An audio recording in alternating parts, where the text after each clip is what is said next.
This is a very honest opinion and ना मैंने match के बाद यहाँ पर पोस्ट मैच स्टैट्स देखे हैं, पोस्ट मैच मैंने इंटरव्यू पढ़ा है। मैच ख़त्म हुआ है, लाइव स्ट्रीम ख़त्म किया, मैं जस्ट कैमरे के सामने बैठा हूँ क्योंकि मैं पढ़ने के बाद अपने ओपिनियंस ना मैनिपुलेट नहीं करना चाहता कि मैं इस ओपिनियन को देखकर ये बोल दूँ, इस ओपिनियन को देखकर ये बोल दूँ। बट यहाँ पर देखो, ऑनेस्टली बताऊँ, यूनाइटेड डिज़र्व नहीं करती थी चैम्पियंस लीग में आगे जाना किसी भी तौर पे। अगर हम गलती से जीत भी जाते तो भी हम अगले राउंड में जाकर इससे भी गंदी परफॉर्मेंस ड्रॉप करते, क्योंकि ये टीम मैच दर मैच इंप्रूव करने के बजाय ख़राब होती जा रही है। एंड यहाँ पर मैं सबको ब्लेम करूँगा, टेन हैग को ब्लेम करूँगा, प्लेयर्स को ब्लेम करूँगा, मैनेजमेंट को ब्लेम करूँगा। किस्मत देखो हमारे साथ नहीं रही है, आई एग्री, किस्मत हमारी काफ़ी ख़राब रही है। जितने सीज़न में हमने इंजरीज फेस की हैं, लूक शॉ को कल हैमस्ट्रिंग फील हुई तो उनको सेकेंड हाफ में नहीं इंट्रोड्यूस किया गया, हमने बिसाका को इंट्रोड्यूस किया। Not having Harry Maguire for that Liverpool game is going to be, मतलब आप बोलोगे काफ़ी ज़्यादा ट्रॉमेटाइजिंग रहेगा हमारे लिए अवे पर जाना। हम पहली बात तो 2016 से लिवरपूल पर जीते नहीं हैं। 2016 के बाद से हमने जेजे लिंगार्ड ने जो गोल स्कोर किया था उसके बाद से हमने उनके ग्राउंड पे कोई भी गोल स्कोर नहीं किया। आई थिंक इट वॉज 2018 में गोल स्कोर किया था शायद जेजे लिंगार्ड ने, 18 या 17 में, जो जैसा भी है। तो उस मैच के बाद हमने यहाँ पर कोई गोल स्कोर नहीं किया है। Not having Harry Maguire is going to hamper us a lot. Team selection कल जो था, I expected Raphael Varane to be there and that was the case. Definitely यहाँ पर हम इस ग्रुप में क्वालिफाई करना चाहते थे। ये ग्रुप एक विनेबल ग्रुप था आपका, और जिस तरीके से बायर्न म्यूनिख खेली है यहाँ पर हमें जीतना चाहिए था। दोनों फिक्सर जो हमारे रहे हैं ना बायर्न म्यूनिख के अगेंस्ट, उन दोनों फिक्सर्स में बायर्न म्यूनिख नहीं अच्छा खेली, और उसके बावजूद देखो आप, अच्छा ना खेलने के बाद भी बायर्न म्यूनिख ईजिली हमें हरा कर चली गई। 4-3 वाले गेम में स्कोर लाइन आपको थोड़ी सी बोलोगे गलत नैरेटिव दे सकती है गेम के बारे में। In that game as well we were never in the game, और कल के मैच में भी we were never in the game. बात अगर की जाएगी यहाँ पर गेम प्ले की, ऑनेस्टली यूनाइटेड का कोई गेम प्ले नहीं है। हम कह सकते हैं कि हमारे 25 इंजर्ड हुए, मतलब इस साल इस सीज़न में अभी तक दिसंबर तक आते आते 25 इंजरीज हो गई हैं। टेन हैग कैसे अपना ब्रांड ऑफ फुटबॉल स्टेबलाइज करेगा या एस्टैब्लिश करेगा टीम के अंदर। लेकिन एक हर टीम की एक आइडेंटिटी होती है। जैसे अब अगर मैं बात करूं यहाँ पर टॉटनहम हॉटस्पर्स की, उनके पास भी आप बोलोगे बेंतुंकुर नहीं है, मैडिसन नहीं है, वेंड बीन नहीं है, उनके बाकी प्लेयर्स नहीं है, बट स्टिल वो अपने ब्रांड ऑफ फुटबॉल से कॉम्प्रोमाइज़ नहीं करते, राइट। और ये ब्रांड ऑफ फुटबॉल आपको पिछले 4 महीने में ही बनती दिख गई। और आप बोलोगे सीज़न शुरुआत से ही हमें पता था कि स्पर्स ये खेलने वाली है, और स्पर्स चाहे 1-0 डाउन हो, 2-0 डाउन हो, वो अपने एथिक्स पे कॉम्प्रोमाइज़ नहीं करते। सेम चीज़ अगर मैं बोलूँ लिवरपूल की, मैंने पहले भी वीडियो में ये चीज़ बोल रखी है कि लिवरपूल के आप अकेडमी ग्रेजुएट्स को भी खिला दोगे ना, तो भी वो टेन हैग आपके यर्गन क्लॉप के सिस्टम में अपने प्लेइंग स्टाइल पे उसके सिस्टम को कॉम्प्रोमाइज़ नहीं होने देंगे।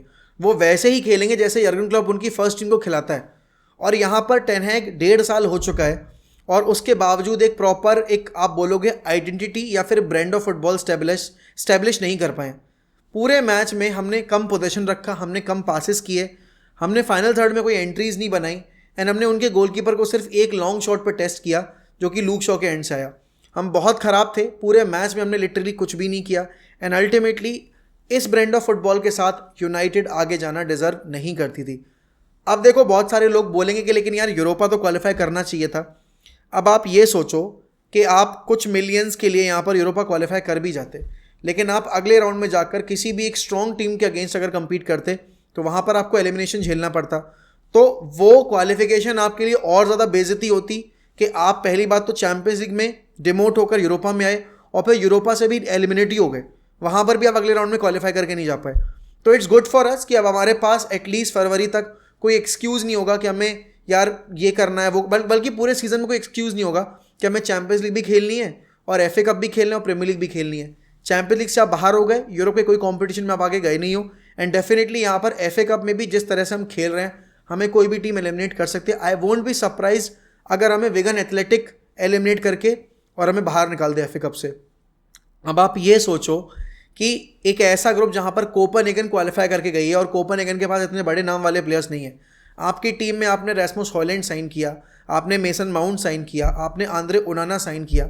आप बोलोगे कि yes Andre ओनाना has thrown us out of the UCL campaign single handedly, but at the same time जब रिएक्शन की बारी थी, मैंने कल के गेम मतलब कल जो वीडियो बनाई थी मैंने प्रीव्यू की, उसमें मैंने यही बोला था कि मैं कुछ नहीं देखना चाहता अपनी टीम से, मुझे एक रिएक्शन चाहिए बस, कि वो फाइट करना चाहते हैं, वो जीतना चाहते हैं, वो मतलब इतना दिखे मुझे कि भाई हाँ वो जीतने के लिए खेल रहे हैं, बट कल आप किसी प्लेयर को बोल दो, आई थिंक सिर्फ ब्रूनो बोलोगे क्योंकि Bruno up and down run कर रहा था पिच के ऊपर, बट ब्रूनो ने भी ऐसा कुछ क्रिएट किया नहीं, ब्रूनो के पास भी एक अच्छा मौका था, ब्रूनो ने छक्का मार दिया।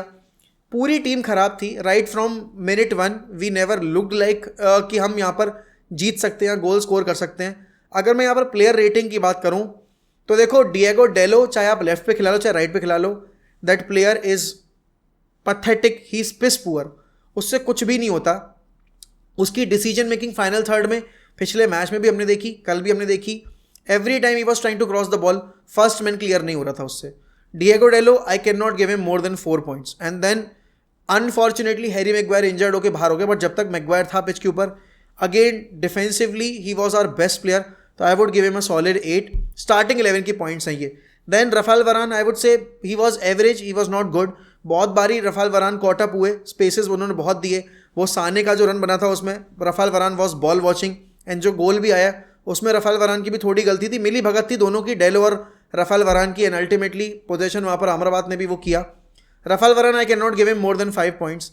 देन लूक शॉ था जब तक पिच के ऊपर तब तक ही वॉज हाफ डिसेंट, तो आई विल गिव हिम 6 और 7 पॉइंट्स, इससे ज़्यादा तो मैं नहीं दे सकता, क्योंकि देखो पूरा गेम जिस प्लेयर ने फिनिश नहीं किया, मैग्वायर के केस में डिफरेंस है, मैग्वायर ने 2-3 इंटरसेप्शन किए थे तो मैग्वायर ने अटैक होने से रोका था, बट लूक शॉ भी थोड़ा कल स्ट्रगल कर रहे थे अगेंस्ट द पेस। आप बात करो किंग्सले कोमन के, बहुत बारी किंग्सले कोमन ने उनको बिठा दिया ज़मीन पे, तो 5-6 पॉइंट से ज़्यादा उनको भी नहीं मिल सकते। देन यहाँ पर अगर मैं मिडफील्ड की बात करूँ, अगेन आमराबाद और मिकटॉमने दोनों पे ही बॉल नहीं चलती, और कल के मैच में आपको थोड़ा सा बॉल कैरिंग एबिलिटी वाले प्लेयर की ज़रूरत थी। कोवी मेनो को अगर आप खिलाते तो शायद मैच का रिजल्ट कुछ और ना होता, लेकिन कम से कम आपकी परफॉर्मेंस थोड़ी सी बेटर होती ऑन द बॉल और ऑफ द बॉल।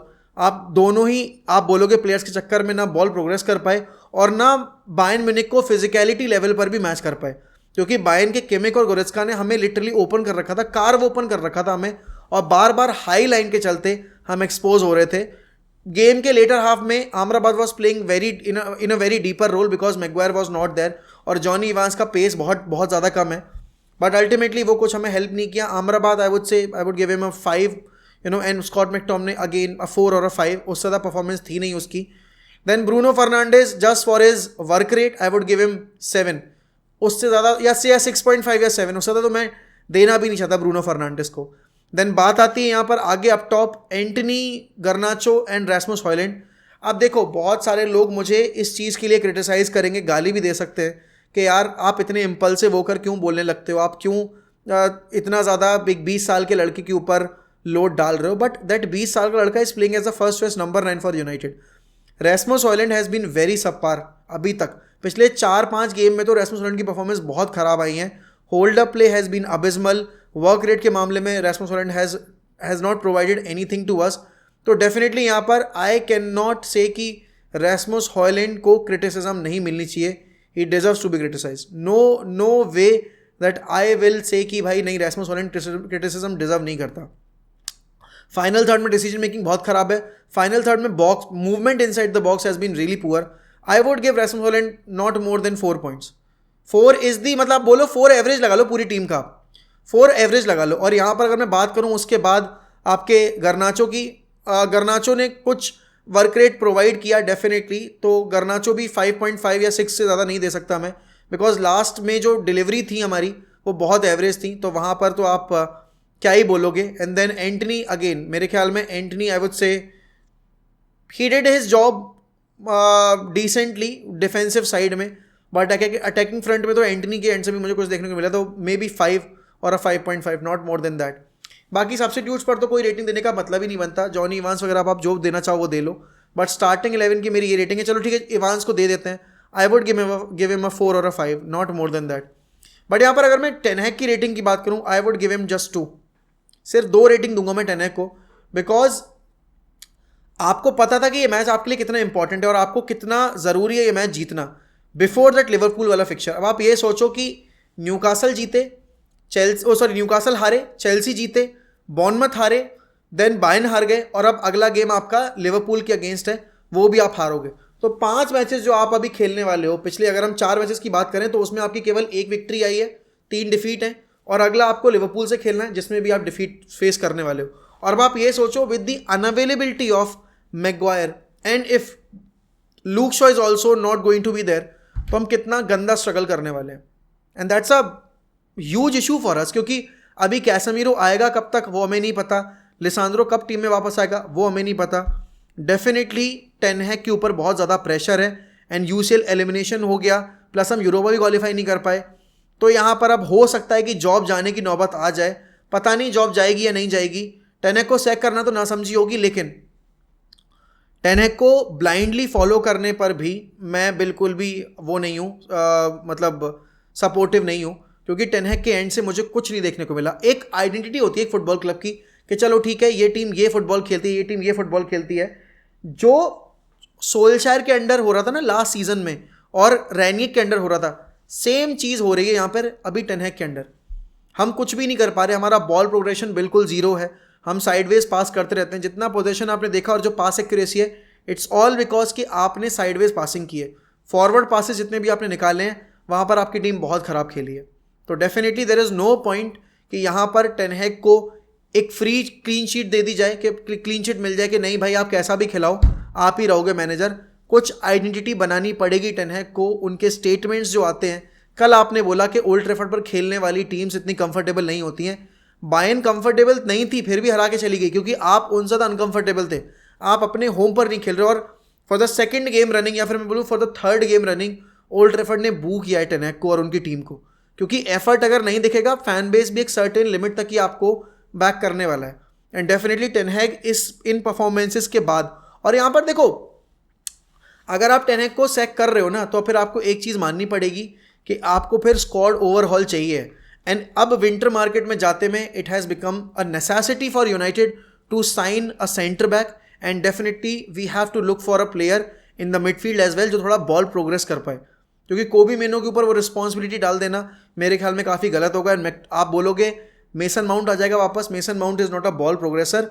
कायदे में तो हमें एक बैकअप नंबर 9 भी चाहिए जो कि हमारे लिए गोल स्कोरिंग अपॉर्चुनिटीज़ बना पाए या फिर गोल स्कोर कर पाए. बट वो होगा या नहीं होगा उसकी हमें कोई उम्मीद है नहीं. बट डेफिनेटली इस पॉइंट ऑफ टाइम पे यूनाइटेड की हिस्ट्री में सबसे खराब चैंपियंस लीग रिकॉर्ड रहा है हमारा. हम यूरोपा में भी नहीं गए हैं. हमने यहाँ पर केवल एक मैच जीता है आउट ऑफ 6 गेम्स. एंड यहाँ पर आप देख लो कि हमने कितने नंबर ऑफ डिफीट फेस कर ली हैं. हमने 2 ड्रॉ खेले, एक अगेंस्ट गलतासरे और एक अगेंस्ट एक ही ड्रॉ खेला है हमने सिर्फ गलतासरे वाला ड्रॉ खेला है. कोपनहेगन वाला मैच हम हार गए थे, देन गलतासरे वाला गेम हम हार गए, देन बायर्न वाला हम दोनों फिक्चर हार गए. तो एक ड्रॉ और एक आप जीते हो, 4 पॉइंट हैं आपके पूरे चैंपियंस लीग कैंपेन में. If any one comes up with an excuse की इंजरीज की वजह से हुआ है, ये आई गेट इट कि इंजरीज की वजह से हुआ है, लेकिन एक होता है ना पैशन, एक होती है एनर्जी, एक होता है आपका कमिटमेंट लेवल, वो सारी चीज़ें मिसिंग है. Not just from the player but from the manager as well. And management को बहुत ही बड़ा डिसीजन लेना है टुवर्ड्स रिगार्डिंग सर्टेन प्लेयर्स कि आप विंटर मार्केट में किन प्लेयर्स से मूव ऑन करना चाहते हो और कौन से प्लेयर्स हैं जो कि आप क्लब में लाना चाहते हो, या फिर पॉसिबिलिटी जिन प्लेयर्स की बन सकती है जो क्लब में आ सकते हैं. सेंटर बैक पर तो एक प्लेयर चाहिए ही चाहिए, इरिस्पेक्टिव ऑफ मैगवायर की इंजरी कितनी लॉन्ग टर्म होने वाली है या लिसांड्रो कितना जल्दी वापस आने वाला है. You can not continue with Victor Lindelof, with Jonny Evans, players like these. And this was a huge opportunity for Rafael Varane, but Rafael Varane was not up to the mark. We have to say this as well. हमारे players between the line passes नहीं निकाल पाते. हमें बस एक ही तरीके से खेलना आता है. बॉल आप वाइड एंगल्स पे वाइड फ्लैंक्स पर पुश कर दो और फिर उसके बाद दुआ करो कि कोई लिंकअप बन जाए या कोई गलती से क्रॉस ढंग का डल जाए और किसी का हेडर वेडर लग जाए. टेक ऑन्स हमारे बहुत ख़राब हैं. बिटवीन द लाइन्स पासेस हमसे निकलते नहीं है. अर्ली बॉल्स पर हमारे रन्स जो है वो प्रिडिक्ट हो जाते हैं. एंड डेफिनेटली रैसमस हॉयलैंड का मूवमेंट या फिर आप अपने विंगर्स का मूवमेंट बात करो, बहुत एवरेज रहा है so far in this UCL campaign. It is a deserving elimination for United. It is a deserving humiliation, and this is not just an elimination, this is a humiliation for Manchester United. So I don't think यहाँ पर ज़्यादा debate वाली कोई scene है कि इस वक्त पर अगर एलिमिनेट हुए हैं हम तो हमारी गंदी परफॉर्मेंस की वजह से हुए हैं. एंड इन परफॉर्मेंसेस के साथ आप यूरोपा भी क्वालिफाई नहीं कर सकते थे. It's going to be a very long season for United. All the United fans should swallow their ego, their pride. आप जो भी बोलो, you cannot bring out your history वाला chapters again and again, because this is also part of our history. This is our current situation, and you have to live by your current situation. और अगले game में जाते में ना एक point हमेशा याद रखना कि you are as good as your previous game. तो प्रीवियस 2 गेम्स हमारे बहुत ख़राब रहे हैं, we got totally nullified, we got bullied, जो भी बुचर्ड, जो भी बोलना चाहो आपको। और एवर्टन वॉज नॉट ऑन, मतलब आप सॉरी बोलोगे Bournemouth was not on top of their game and Bayern Munich, तो this Bayern Munich side was a beatable side. पता है मैंने बायर्न म्यूनिख की इतनी हिस्ट्री में चैंपियंस लीग में कभी इतनी खराब टीम नहीं देखी, and this Bayern Munich team can get eliminated in the next round itself. जिस तरीके से वो खेल रहे हैं, this was a winnable group, this was a group that we could have topped as well. जैसा बायर्न खेल रही है, we could have easily finish second, but हम उनाना की गलतियों के चक्कर में और एरिक टेन हैग के स्टबर्ननेस के चक्कर में इस आपके चैंपियंस लीग कैंपेन से एलिमिनेट हो गए हैं। देखो ये मेरा ऑनेस्ट रिएक्शन था, ना मैं रेज कर रहा हूँ ना मैं कुछ ज़्यादा बोल रहा हूँ। आपको अगर कुछ और ऐड करना हो तो प्लीज़ कमेंट सेक्शन में डेफिनेटली ऐड कर दीजिएगा। इसी के साथ मैं आपसे बोलूँगा कि प्लीज़ चैनल को सब्सक्राइब भी करिए for more footballing content, and bell icon दबाना मत भूलिएगा, जिससे कि आपको वीडियोस के नोटिफिकेशन मिलते जाएं। वीडियो शुरू होते ही लाइक कर दीजिए करिए और कमेंट कर दीजिए करिए। बाकी जो भी और बातें हैं वो हम रात में करेंगे लाइव स्ट्रीम के ऊपर। इसी के साथ मैं आपसे लेता हूँ अलविदा, मिलते हैं अगली वीडियो में, तब तक के लिए goodbye, take care, sayonara.